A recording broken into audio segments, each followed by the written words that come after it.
Aquest tutorial us guiarà en el procés per afegir blocs al vostre curs.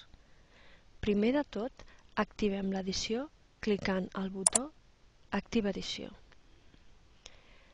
Activada l'edició, veiem un nou bloc a la part inferior esquerra del curs, anomenat Blocs. Obrint el desplegable, apareixen els blocs que podem afegir. La barra de desplaçament ens permet veure la llista completa. Triem un, cliquem a sobre i automàticament es carrega el curs al bloc triat.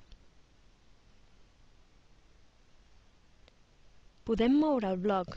Amb l'edició activada ens situem a la barra del nom fins veure com canvia el cursor. Cliquem amb el botó esquerre del ratolí i arrosseguem fins a la nova ubicació, que serà allà on deixarem de prémer el botó del ratolí. Si teniu cap dubte o problema, contacteu amb el servei de consultes docència 24/7 del CRAI que trobeu a la pàgina inicial del campus virtual.